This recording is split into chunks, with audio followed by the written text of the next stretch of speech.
जी, अस्सलाम वालेकुम नाज़रीन। आज बहुत इट्स बड़े ऑनर की बात है, मेरे साथ एक बहुत ही अच्छे टीचर, मेंटर और मेंटल हेल्थ के एक बहुत बड़े एडवोकेट यूएसए में प्रोफेसर डॉक्टर आसिम शाह, जो अमेरिका में किसी तारुफ के मोहताज नहीं है। टेक्सास, ह्यूस्टन टेक्सास से इनका ताल्लुक है।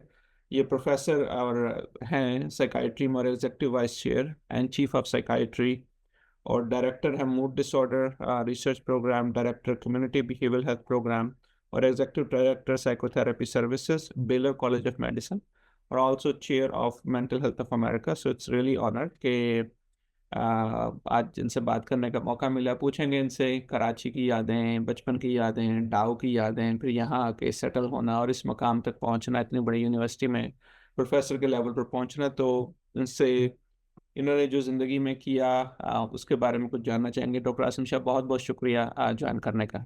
कैसे हैं आप? बहुत शुक्रिया ज़ीशान, मैं बिल्कुल ठीक हूँ and pleasure is mine actually to join your programme. बहुत शुक्रिया। जी, तो डॉक्टर आसिम शाह, थोड़ा हमें बताइएगा पेरेंटिंग विद डॉक्टर ज़ी। हम अपने नाज़रीन से जो एक्सपर्ट्स होते हैं उनसे पूछते हैं कि आपका अपना बचपन कैसा था? आपके वालिदैन का, अपने बहन-भाइयों का और फिर कॉलेज लाइफ़, थोड़ा-सा उसके बारे में बताइएगा हमें। जी, हम लोग 5 बहन-भाई हैं, तो बचपन ज़ाहिर बात है जब 5 बहन-भाई होते हैं तो it's always fun, it's always together with people. Um, माँ-बाप जो है वो स्पेशली अम्मी मेरी काफ़ी इन्वॉल्व थी। फादर बिज़ी होते थे अपनी गवर्नमेंट जॉब में, लेकिन उनकी रिटायरमेंट के बाद I became very close to him to the point के I used to do almost everything for him. उनको जहाँ ले जाना, उनके साथ सब कुछ करना। अनफॉर्चुनेटली रिटायरमेंट के बाद वो 4 साल ही ज़िंदा रहे।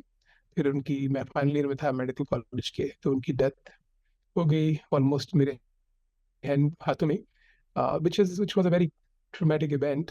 बट हुई वो, और उससे पहले एक और बहुत ट्रॉमेटिक इवेंट था मेरी लाइफ में जब मैं 5 साल का था। तो मेरे फादर जो थे वो 71 की जो वॉर हुई थी इंडिया पाकिस्तान की, उसमें वो 2 साल प्रिजनर वॉर रहे थे। अच्छा।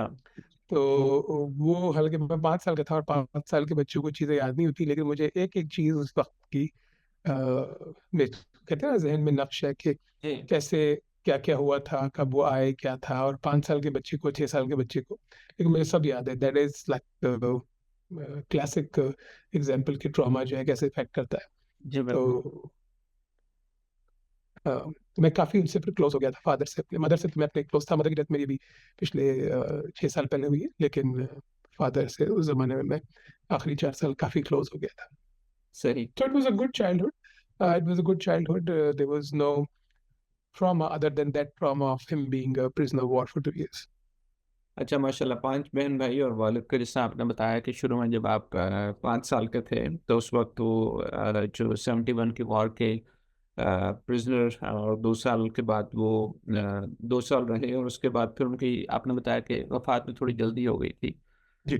तो ये बताइएगा कि कैसा था वो आपके लिए, आपकी फ़ैमिली के लिए वो वक़्त, और फिर उसमें आपका क्या रोल था? कितने नंबर पे थे आप? और ये आपके बहन-भाइयों ने किस तरह उस जो स्ट्रेस होती है, जो कि आजकल मुख्तलिफ़ तरीकों से हमारे मतलब पाकिस्तान में काफ़ी लोग मुख्तलिफ़ किस्म के स्ट्रेस से गुज़रते हैं, मुश्किलात से गुज़रते हैं, तो आपकी फ़ैमिली ने उसको कैसे कोप किया? नहीं, आई एम श्योर वो तो बहुत ही स्ट्रेसफुल टाइम था सबके लिए। मैं तो, जैसे मैंने कहा, मैं तो बहुत छोटा था, 5 साल का, तो मेरा तो उसमें कोई रोल नहीं होगा क्योंकि 5 साल का था। मैं सबसे छोटा था अपने घर में और छोटा हूँ। अ, अम्मी पे सबसे ज़्यादा स्ट्रेस था और होगा, आई एम श्योर और लोगों पे होगा। और जब वालिद वापस आए तो उन पे भी था, फाइनेंशियल स्ट्रेस भी था, हर तरह का स्ट्रेस जैसा आप समझ सकते हैं जी। होता है अगर आपका मेन ब्रेड ना हो, ब्रेड अर्नर ना हो, तो प्रॉब्लम तो होती है। तो जी। That was a stress, it was a stressful time pass हो गया। और बुरा वक़्त आता है, गुज़र जाता है, तो फिर अच्छा वक़्त आता है तो आदमी भूल जाता है और भूल जाना चाहिए। लेकिन उससे सबक सीखना चाहिए। और लेकिन एक that was the course hardest time. जी। तो ज़रूर। तो फिर ये बताइएगा कि उस दौर में वालिदैन आपके आपके लाइफ़ में भी आपके बड़े बहन-भाइयों का भी क्या रोल था? आपके वालिदैन का क्या रोल था? या उस वक़्त क्या वालिदैन ऐसा कर रहे थे कि जो बच्चों को उनकी तालीमी कामयाबी में, उनकी जो दिमागी जो मज़बूती में, जिस्मानी, उसमें क्या-क्या जो है वो रोल प्ले कर रहे? थोड़ा-सा उस वक़्त के बारे में बताइएगा। क्या पेरेंटिंग प्रैक्टिस आपके लिए क्या हेल्पफुल हुआ? जी। अच्छा, मेरे घर में, हमारे घर में मेरे फादर का हमेशा से ये होता था कि आपने फर्स्ट या सेकंड आना है। ठीक है। और मैं मतलब इस मामले में मुझे होता है कि हर बच्चा फर्स्ट या सेकंड नहीं आ सकता। सही। लेकिन हमारे घर में ये था, फादर को हमेशा होता था कि फर्स्ट या सेकंड आना है।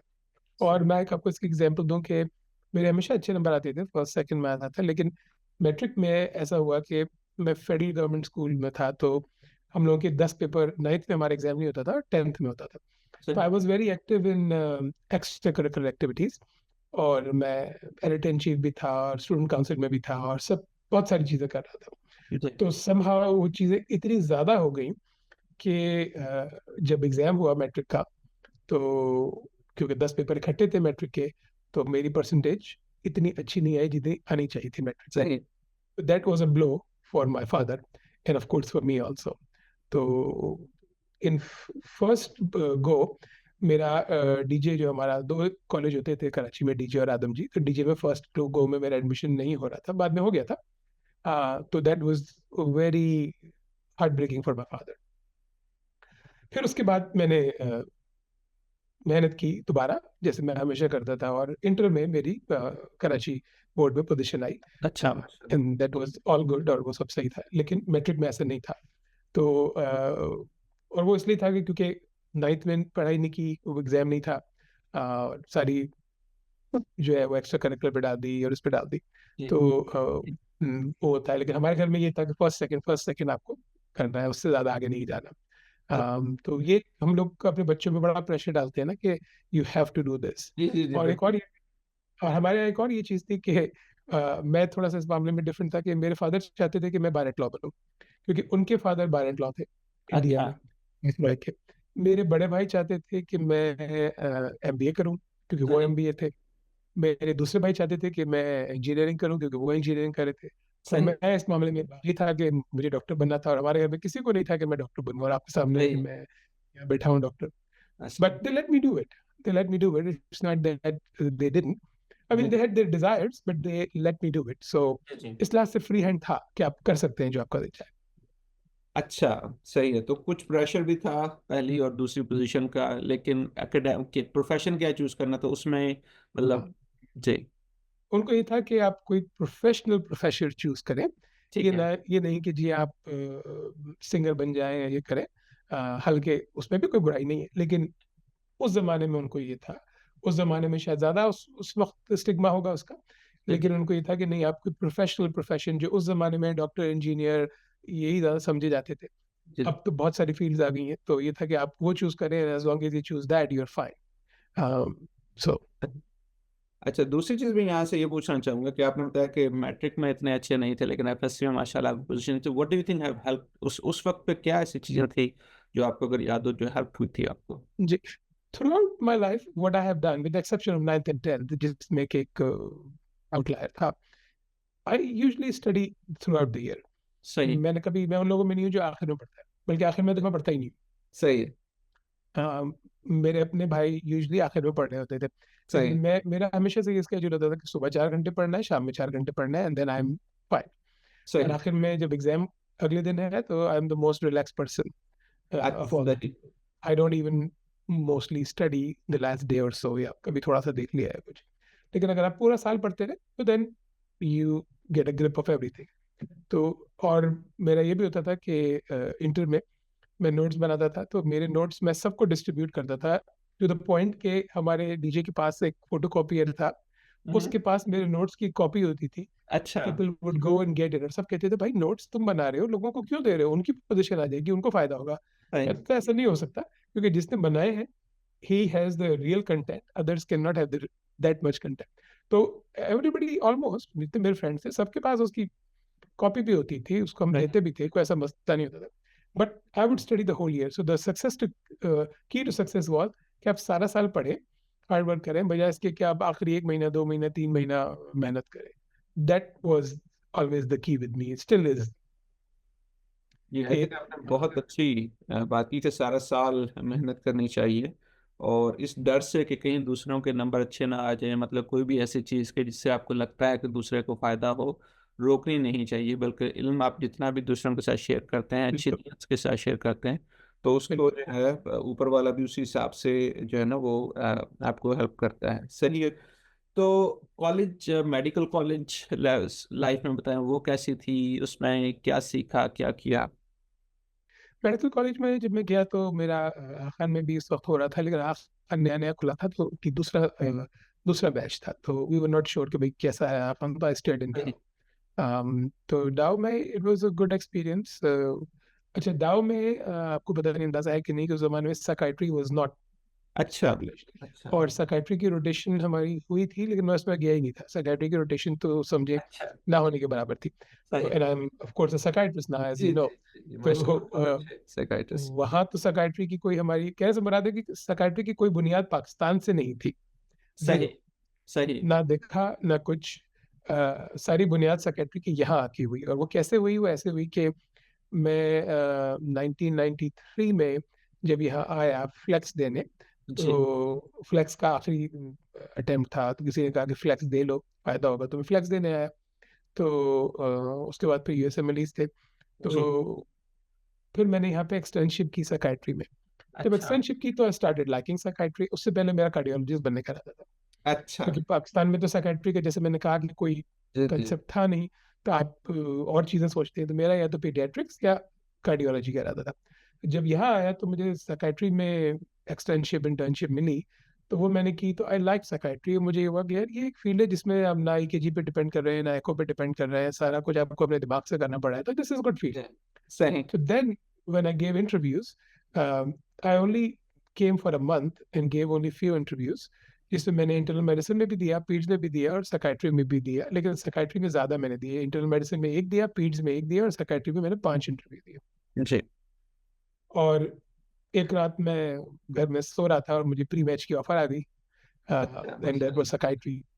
हो सकता है अगर मैं वेट करता तो मैचिंग मुझे इंटरनल मेडिसिन पीड्स आ जाती, लेकिन साइकाइट्री में वैसे मैंने पहला ही रखा था, तो मुझे प्री मैच आ गई, and I accepted and here I am and never regretted. तो सही। नहीं नहीं, आप बहुत माशाल्लाह अच्छा के एक अच्छी ट्राई, मतलब आपने एक और चीज़ जो मुझे आपके बारे में जानने का मौका ये मिल रहा है कि आप मतलब ऑप्शंस ओपन हैं कि जो भी आए आप कम से कम एक्सप्लोर करें। और फिर हो सकता है कि आप किसी और, आपके जहन में कुछ और हो, लेकिन आप किसी भी नई जगह आते हैं, नई चीज़ों को एक्सप्लोर करते हैं, और फिर आपको कुछ नई चीज़ें सीखने को मिलती हैं, तो आप फिर उसी को मतलब ये नहीं, काफ़ी लोग होते हैं कि भाई बस मैंने यही करना है, और काफ़ी दफ़ा ऑप्शंस हो रही होती हैं लेकिन वो देख नहीं पाते हैं। तो यहाँ आकर बताएं, जब आपने 1993 में बताया कि आप यूएस आईएफएलएक्स का एग्ज़ाम देने के लिए, फिर उसके बाद आपने अप्लाई किया, यहाँ की लाइफ कैसी रही? माशाल्लाह, रेजिडेंसी के बाद आप इतने बड़े प्रोफेसर ऑफ साइकाइट्री, कितनी बड़ी यहाँ की जो एक यूनिवर्सिटी है, वहाँ पे आप डिपार्टमेंट के चेयर बनेंगे, तो कैसा रहा ये सफ़र? क्या चीज़ें आप शेयर करेंगे नाजरीन के साथ कि जो जी, आपको मददगार रही? अच्छा, 1993 was a important year in my life, इसलिए कि 1993 में मेरी शादी भी हुई। 1993 में मैं यूएस आया। मैंने यहाँ आके साइकाइट्री का डिसीजन लिया, जैसे मैंने आपको बताया। जी। फिर मैं 1995 में जब मैंने रेजिडेंसी स्टार्ट की, तो शुरू में मैंने जब रेजिडेंसी की तो मैं J1 वीज़े पे था। आपको पता है, काफ़ी हम लोगों में से काफ़ी लोग J वीज़े पे आते हैं, जी रेजिडेंसी बिल्कुल। करते हैं। उसके बाद you have to go to a smaller area to do a J. Waiver. तो मैं आर्कन्सो गया, और आर्कन्सो में मैं वेवर कर रहा था। और जी। सही मानों में वेवर ही कर रहा था, जिसको कहते हैं रगड़ा लगा रहे थे वो, सही। कि मैं अक्सर सुबह 5 बजे भी गया हूँ और रात 9 बजे भी आया हूँ। अच्छा। इतना काम लेते थे वो। सही। और every other day I used to travel 200 miles to see 4 hospital patients। अच्छा। इतनी हाँ। ड्राइव वो मुझसे करवाते थे। सही। और पैसा जाहिर बात है उनके पास जाता था, मैं तो मजदूर था उनका, सही। जिसको कहते हैं ना मैं तिमालिया, तो वो सही। वाला हाल था। सही। But that was fine, time होता है सबका। तो जी। मैंने वो किया वहाँ पे। फिर मैंने वेवर वालों को छोड़ा, फिर मैंने वहीं प्राइवेट प्रैक्टिस की। I used to love the place, I used to like them. लेकिन मैंने शुरू में प्राइवेट प्रैक्टिस की 9 साल। जी। फिर एक दिन ख्याल आया कि मैं ये क्या कर रहा हूँ आर्कन्सो में, I need to move to a bigger place, क्योंकि मेरा एक ही बेटा है जो बड़ा हो रहा था। अच्छा तो माशाल्लाह। Then I move to Houston and started academics. तो यूजुअली लोग एकेडमिक्स शुरू करते हैं, और फिर प्राइवेट प्रैक्टिस में जाते हैं। जी बिल्कुल। बहुत कम ऐसे लोग होते हैं जो कि प्राइवेट प्रैक्टिस से एकेडमिक्स में आते हैं। जी बिल्कुल। गिने चुने लोग आपको ऐसे मिलेंगे कि जो प्राइवेट प्रैक्टिस से एकेडमिक में आए। बेताशा लोग मिलेंगे जो एकेडमिक्स करके प्राइवेट में आए। जी। तो मैं प्राइवेट से एकेडमिक में आया, और जब मैं प्राइवेट से एकेडमिक में आया तो उस वक्त लगता था कि मैं असिस्टेंट प्रोफेसर हूँ और असिस्टेंट प्रोफेसर ही रिटायर हो जाऊंगा, क्योंकि मैं तो उल्टे रास्ते से आया हूँ। जब मैं आया था तो मुझे बेलर में लोगों ने कहा था कि you are not gonna survive here more than 6 months अच्छा। Because you are an outsider, you are neither a Baylor resident nor a Baylor medical student. हाँ। और मुझे पहला जो जॉब मिली थी वो थी medical director of IOP, which was a program for borderline personality. सही। And you imagine that that's not a very जी जी, it's favorite very program to be. Complicated. जी जी। So, and I did it. I did it for a long time, and I still enjoy doing it because I like challenges. तो फिर assistant से associate हुआ, फिर मुझे था कि यार I want to be professor before a certain time, और वो मैं हो गया, अल्लाह का शुक्र है। एंड देन अल्लाह का शुक्र है, चीज़ें खुलती चली गई, सब कुछ होता चला गया। और आई थिंक उसकी एक वजह है, वो सिर्फ ये कि दो वजूहत है। एक तो ये कि I never try to take no for an answer, हाँ, I would always like to think कि भाई करना है। और सही। दूसरा ये कि मैं हमेशा ये कहता हूँ, सबसे ये कहता हूँ कि इंसान को हमेशा अगर जिंदगी में कामयाब होना है तो एक आदमी से ज्यादा का काम करना चाहिए। अच्छा। यानी ट्राई टू वर्क, हमारे लोग कहते हैं कि नहीं जितना है उतना ही काम करो, 8 to 4 है तो 8 to 4 ही काम करो, फिर फोन बंद कर दो। मेरी पॉलिसी ये नहीं थी। मेरी पॉलिसी ये होती थी कि आई would always work for like 1.5 times what my job is, or two अच्छा। times what my job सही। is has been. सही। मुझे यहाँ पे 18 साल हो गए। आप माशाल्लाह। यहाँ आके किसी से पूछ ले, कितनी भी मैंने छुट्टी अगर ली हो, मैंने कभी भी अपनी ईमेल पे आउट ऑफ ऑफिस नहीं लगाया। सही। अपनी जिंदगी में आज तक मैंने आउट ऑफ ऑफिस नहीं लगाया। किसी को नहीं पता कि मैं छुट्टी पे होता हूँ, सही। इसलिए कि मैं छुट्टी पे होता ही नहीं हूँ। अगर सही। मैं छुट्टी पे भी होता हूँ तो भी मैं ईमेल का जवाब दे रहा था। इवन मैं प्लेन में भी होता हूँ तो मैं ईमेल का जवाब दे रहा था। सही है। और मैं दुनिया में कहीं पे भी होता हूँ, मैं कॉल पे होता हूँ। ऐसा भी हुआ है कि मैं पाकिस्तान में हूँ, मुझे रेजिडेंट ने कॉल की, मैंने वहां से चेकआउट कर दिया उनको, क्योंकि उनको पता ही नहीं था कि मैं पाकिस्तान में हूँ। सही। And after the checkout I said sorry by the way, I was sleeping, I am in Pakistan. सही। ऐसा भी हुआ है कि मेयर ह्यूस्टन ने मुझे एक दफा फोन किया और कोई मुझे काम कहा, और उसने कहा कि sound like you were sleeping. मैंने कहा yes I am in Pakistan, it's 3 in the morning, oh I am so sorry to call you. तो ये अच्छा। सब चीजें बहुत सही। हुई हैं। सही। And then people code this after proudly. So अच्छा। हाँ। I keep my phone on always, even now. I'm not on clinical call anytime, but I'm on administrative call 24/7. People call. So, but I take pride in that. मेरा जी। बेटा कहता है कि ये क्या बेवकूफ़ी है, it's wrong. सही। But I take pride in that because that is part of who I am. Ji. So, जी। नहीं, माशाल्लाह आपने बहुत अच्छी बात की कि काम जो है ना आप एक तो दिल से करें। दूसरा काम एक बस एक वो होता है ना कि बस काम को बस काम बोझ समझ के ना करें। आपको ये एक पैशन होना चाहिए कि उसमें अगर आपका ज़्यादा भी लग रहा है तो आप उसको जो है ना वो उसको ज़्यादा से ज़्यादा करने की कोशिश करें, और उसमें जितना आप बेहतरी ला सकते हैं उसको उसमें आप हेजिटेशन ना हो। अच्छा, आपने दो चीज़ें और बात की। एक तो आपने बेटे का जिक्र किया, क्योंकि पेरेंटिंग का हमारा ये चैनल है। आप ग्रू अप पाकिस्तान में हुए, शादी 93 में US आई, शादी भी हुई, रेजिडेंसी भी उसी साल हुई, फिर बेटे का आपने जिक्र किया। तो कैसा रहा आपके लिए एज अ फादर कि एक दूसरे इलाके में, मतलब दूसरे कंट्री में आके रेस करना, कैसा था आपका एक्सपीरियंस? पहले तो ये कि आप खुद पेरेंटिंग पे इतने प्रोग्राम करते हैं और माशाल्लाह बहुत अच्छे प्रोग्राम करते हैं, तो आपको पहले तो उसका कॉम्प्लीमेंट। मस्त। आई डोंट नो आपको क्या तजुर्बा है, एक बच्चे को पालना दुनिया का सबसे मुश्किल काम है, अच्छा। Because they don't have any company, they do बहुत। not have any company and they don't have any companion. दो बच्चे होते हैं, आपस में खेलते हैं, लड़ते हैं, खेलते हैं, गुजारा उनका हो जाता है। जब एक बच्चा होता है ना, तो they don't have any company and not only you are their parent, you are their friend also. बिल्कुल सही। आपको पता है हमारे बच्चे की सबसे बड़ी कंप्लेन क्या होती थी बचपन में? बाबा आई एम बोर्ड। सही। क्योंकि हर वक्त तो फ्रेंड नहीं होता आपके साथ, बिल्कुल सही हर है। वक्त तो कोई नहीं होता। तो मैं तो नहीं, क्योंकि मुझे तो वीडियो गेम से कोई इतना इंटरेस्ट नहीं है, लेकिन उसकी बेचारी की मामा जो है वो उसका भी उसके साथ वीडियो गेम भी खेले हैं, वो भी किया अच्छा। है। तो you have to be their friend, you have to play with them too, because you have to be their companion also, at least act like their companion.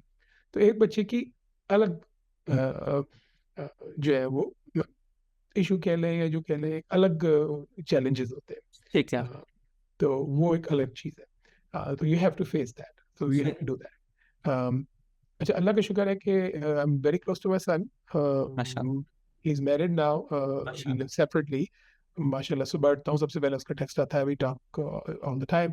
अच्छा। बचपन में मैं उसकी, अल्लाह का शुक्र है, हर अपॉइंटमेंट में I was with him, there was not a single appointment I missed.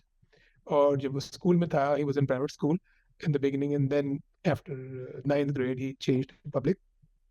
तो मैंने या तो उसको ड्रॉप किया है या उसको लिया है, वन और अच्छा। The other, every single day. अच्छा माशाल्लाह। There was not a single time, even कुछ भी होता था मैं कुछ अरेंज जैसे करता था कि I will do that, so सही। Which is very rare in this जी country for बिल्कुल, यहाँ people पर to तो बहुत मुश्किल होता है, do. Right. बिल्कुल जब तो But I बस would arrange it in some way that I will do it. है माशाल्लाह। So, सही।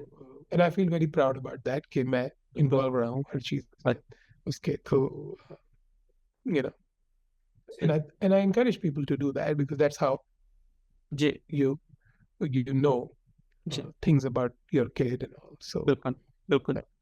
और that's आप। your ji. whole asset. So सही। और आपने कोई ऐसी चीज़ें मतलब इतना एज माशाल्लाह गुरु पाकिस्तान पे हुए, यहाँ पे बेटा माशाल्लाह इतना अच्छा रेस किया, आप मेंटल हेल्थ में भी इतना ज़्यादा मतलब वो करें, तो आपने कोई ऐसी चीज़ें देखी कि जो पाकिस्तान में आपको लगा कि मुख्तलिफ हो रही थी, या आपको ये ख्वाहिश पैदा हो कि काश के पाकिस्तान में भी वालदेन कुछ इस तरह कर सकते हैं, या यहाँ पे जो वालदेन है वो कुछ इस तरह करें? जी। हाँ, बिल्कुल आप सही कह रहे हैं। पाकिस्तान में कम से कम मैं ये देखता हूँ कि वालिदैन इतने ज्यादा इन्वॉल्व नहीं है बच्चों से, यहाँ ज्यादा इन्वॉल्व है। अगर आप देखें यहाँ पे तमाम, ऑलमोस्ट तमाम वालिद, अगर माएँ तो करती हैं लेकिन मर्द हजरात अपने बच्चों के केयर कर रहे होते हैं, डायपर चेंज कर रहे होते हैं, केयर कर रहे हैं, सब कुछ कर रहे हैं। पाकिस्तान में आप कितने वालिदों को देख रहे हैं, मर्दों को देख रहे हैं ये कर रहे हैं? अगर कर रहे होंगे तो वो उनको बेइज्जती समझेंगे, मतलब इट्स अ बिल्कुल फैक्ट, ऐसे ही। राइट? बिल्कुल। तो एक तो ये चीज, दूसरी चीज ये कि पाकिस्तान में अक्सर पेरेंट्स को पता भी नहीं होता कि उनका बच्चा किस ग्रेड में है। सही। तो ये भी आपको नजर नहीं आता। अच्छा, लेकिन एक चीज ऑन द फ्लिप साइड हमारी कम्युनिटी में जो नजर आती है वो ये कि हम अपनी कम्युनिटी के बच्चों पे बहुत प्रेशर डालते हैं कि जी आपने डॉक्टर बनना है, इंजीनियर बनना है, और हमारी डॉक्टर कम्युनिटी में तो डॉक्टर ही बनना है अपने बच्चों को। ऐसा नहीं हो सकता कि तमाम बच्चों को डॉक्टर बनने का शौक हो। सही। मेरे हिसाब से जिस बच्चे को जो बनना है हमें उसे वो बनने देना चाहिए। सही। जैसे मुझे मेरे पेरेंट्स ने बनने दिया, वो ठीक है कि मुझे डॉक्टर बनने का शौक था इत्तेफाकन, लेकिन उन्होंने बनने दिया तो हमें बनने देना चाहिए उनको। उनकी भी एक सेल्फ आइडेंटिटी है, बिल्कुल। उनको हमें उनकी सेल्फ आइडेंटिटी देनी चाहिए। बिल्कुल। होपफुली हमें उन्हें गाइड करना चाहिए अच्छी चीज पे, दैट ट्रू, लेकिन उनको सेल्फ आइडेंटिटी देनी चाहिए। एक और चीज ये कि हम लोग बहुत प्रेशर करते हैं अपने बच्चों को कि जी आपने कंपेनियन चूज करते वक्त, शादी करते वक्त बिल्कुल। बहुत रिस्ट्रिक्शंस है कि जी ये नहीं करना, ये नहीं करना, ये नहीं करना, ये नहीं करना। ओके, मैं मिसाल आपको दूं कि कहते हैं कि जी फलाने ने, आपने शिया सुन्नी बिल्कुल। बसानी पंजाबी ये वो, जी। खली नहीं, ये नहीं, फलाना ढिमकाना। अगर हमें इतना ज्यादा वो है तो फिर हमें अपने मेल जोल में भी ये सब चीजों का ख्याल रखना चाहिए, बिल्कुल सही है। बिल्कुल बहुत अपने प्यारे। रहन सहन में भी ख्याल रखना चाहिए। वो हम नहीं रखते, लेकिन सारी जो रिस्ट्रिक्शंस आएंगी वो बच्चे के उसके वक्त आएंगी, तो बच्चे ने जब वो देखा ही नहीं तो बच्चा कैसे वो करेगा? सही। मैं तो कहता हूँ कि भाई इस मुल्क में आए हैं अगर आप, तो आपको सबसे पहले तो ये खुशी होनी चाहिए कि आपका बच्चा जो है वो अपोजिट सेक्स से शादी कर रहा है।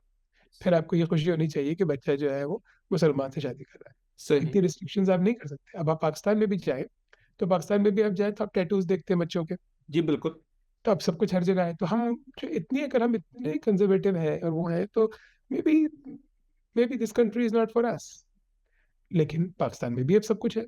बिल्कुल तो फिर इतने कंजर्वेटिव होके यहाँ रहना is not the right thing.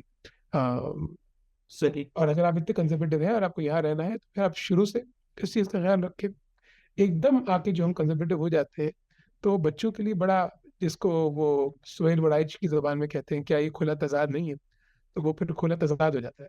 और जी। बच्चों के लिए वो बड़ा मुश्किल हो जाता है। टू बी फेयर, कई बच्चे, मैंने नोट किया और देखा है, कई बच्चों ने सुसाइड करने की कोशिश की है इस वजह से, और सुसाइड की भी है कि पहले माँ बाप ने कभी रिस्ट्रिक्शन नहीं की और अब एकदम this is not acceptable. So that's very sad, that's a big problem in our culture and society. ये तो आपने बहुत ज़्यादा जो है ना एक अहम मसले को आपने हाईलाइट किया, क्योंकि मैं तो खुद चाल से कहता हूँ जो ये बिल्कुल। बहुत ज़्यादा देखते हैं कि बच्चों में जिससे जनरेशन गैप है, बच्चों में आजकल स्क्रीन एडिक्शन है, मेंटल हेल्थ, सुसाइडलिटी के चीज़ें हो रही हैं। तो तो इन चीज़ों को मतलब अब मिसाल के तौर पर अब कोई रेज़िडेंट है पाकिस्तान से आते हैं यहाँ पे और अल्हम्दुलिल्लाह बहुत सारे आ रहे हैं, वो अब फैमिली अपनी वो स्टार्ट करना चाह रहे हैं। आप क्या सजेस्ट करेंगे उनको? किन चीज़ों का ख़्याल करना चाहिए? जी, एक तो ये कि अगर आप वहाँ से यहाँ आ रहे हैं तो अम, कोशिश करें कि बच्चों को वो वैल्यूज़ दिखाएँ, जो वैल्यूज़ आप अपने बच्चों में फ्यूचर में चाहते हैं कि उनमें हो। सही, डबल वैल्यू ना दिखाएँ। एग्ज़ाम्पल उसकी कि हाँ, हाँ, कोई बात नहीं, अगर फलाना पी रहा है तो कोई मसला नहीं, हम तो नहीं पी रहे, हम उनसे मिलेंगे भी, सब कुछ करेंगे, कोई वो नहीं। तो बच्चा अगर देखेगा तो बच्चा वो कर भी सकता है। अल्लाह ना करे करे, लेकिन कर भी सकता है। ठीक है। या ये कि आपने अगर अपने घर में क्रिसमस ट्री रखी है और कल को आप कहते हैं कि जी क्रिसमस ना मनाओ, तो हाउ इज़ दैट पॉसिबल? सही। That's not possible. मैं ये नहीं कह रहा कि आप रखें या ना रखें, मैं एक ये बात कह रहा हूँ बिल्कुल एक सेपरेट कि चीज़। फिर आप खुद ही उसको एक वक्त आके आप कहेंगे कि नहीं। तो you just have to be very careful. अगर आप खुद हेलोवीन मना रहे हैं और फिर बच्चा कल को उस तरह के वो कर रहा है, सही, तो मैं ये भी नहीं कह रहा कि हेलोवीन मनाए या ना मनाए, दैट्स पर्सनल चॉइस। बिल्कुल, लेकिन all I am trying to say is कि when you blend in, then you blend in, and if you don't want to blend in, then that's a different thing. On the flip side, अगर आप यहाँ आए हैं, हमने choose किया है इस कंट्री में आना। ऐसा नहीं है कि अमेरिका हमारे पास गया था और अमेरिकन गवर्नमेंट ने हमें से झोली फैला के कहा था कि जी यहाँ आ जाओ, जी, जी, कि आसिम या जीशान यहाँ आ जाओ। We chose to come here, right? We बिल्कुल, chose to come here. If we chose to come here, then to some extent we need to assimilate somewhat to this culture. बिल्कुल To सही, whatever extent we can, हम यहाँ पे assimilate किए। तो अगर हम यहाँ आए हैं, तो there is nothing wrong about giving some Christmas gifts to your colleagues, बिल्कुल, right? Or having a holiday party at your home. हाँ, आप उसमें अल्कोहल ना रखें, आप उसमें वो ना रखें, पोर्क ना रखें, लेकिन to some extent अगर आप थोड़ा बहुत assimilate कर रहे हैं तो उसमें कोई हर्ज नहीं है। बिल्कुल सही, बिल्कुल दैट्स सही। The point, right? लेकिन अगर आप इतने एक्सट्रीम हो जाएंगे कि नहीं जी मैं तो मैरी क्रिसमस ही नहीं कहूंगा, मैं तो यही नहीं कहूंगा, तो वो फिर जरा मतलब ठीक है, that's your personal choice, that's बिल्कुल, कंप्लीटली योर पर्सनल चॉइस। सही। लेकिन फिर मेरा ख्याल है कि this is would be a difficult country for you. सही है, आपने बहुत अच्छी बात की कि आपने आप जिस मुआशरे में आ रहे हैं, वहाँ की जो इक़दार होती हैं, सारी बात है। आपने चूज किया है ना, कोई किसी ने आपको मजबूरी तो बिल्कुल, यहाँ नहीं भेजा है ना, आप खुद चूज करके आए हैं। बिल्कुल, बिल्कुल, आपने बहुत अच्छी बात की और मुझे आपके टाइम का भी बहुत एहसास है। मैंने देखा कि माशाल्लाह क्लिनिकली तो आपने इतनी अच्छी माशाल्लाह प्रोफ़ेसर के लेवल पे की है, लेकिन कम्युनिटी में भी इवन कि यहाँ पर जो आप जो ह्यूस्टन पे मैंने अक्सर देखा कि वहाँ पे जो लोकल पॉलिटिक्स हैं और जो गवर्नमेंट लेवल पे, ये कहाँ से मतलब ये ख़्याल पैदा हुआ? क्योंकि काफ़ी दफ़ा मैं लोगों को तो ये सब बहुत ज़रूरी है यहाँ पे जब आप रहते हो, बोलना कैसे है, कनेक्ट कैसे करना है, कम्युनिटी में एज़ अ कम्युनिटी लीडर कैसे बनना है? इस बारे में कुछ अपना भी बताएँ, कैसे ये शुरू हुआ, क्या चीज़ें हेल्प की? और हमारे जो फिज़िशियंस हैं, जो पाकिस्तानी कम्युनिटी के या बाकी जो हैं, उनको आप क्या इस सिलसिले में एडवाइस करेंगे? दो तरीके होते हैं लोकल पॉलिटिक्स में आने के। एक तरीका तो ये कि आप फंड रेजर्स करें, जी, और दूसरा तरीका ये कि आप बगैर किसी फंड रेजर के कुछ इम्पैक्ट करें। पहला जी, तरीका ज़रा आसान है, कि आप फंड रेजर करें, पैसे दें तो उनसे इम्पैक्ट करें। अल्लाह का शुक्र है कि मैं कोई फंड रेजर नहीं करता, मैं कोई पॉलिटिकल डोनेशन नहीं देता, सही, because I don't believe in that. तो उसके बगैर अगर मैं थोड़ा बहुत पॉलिटिकली कनेक्टेड हूँ तो दैट इज गुड। बट मैं कोई पॉलिटिकल फंड रेजर नहीं करता किसी के लिए सही, भी, because I don't believe in that. ठीक है। मैं फिलेंथ्रपी जरूर करता हूँ, मैं आई भी है हमारे उसमें एक आध। तो मैं जो भी तमाम इंडस हबीब TCF इन सब में बिल्कुल, मैं जो भी कर सकता हूँ मैं करता हूँ, जी, दैट्स गुड। लेकिन मैं पॉलिटिकल वो नहीं करता, but I want to be connected, I want our voice to be heard. और जो कुछ हम कर सकते हैं अपनी कम्युनिटी के लिए कनेक्ट होके, तो we would love to do that.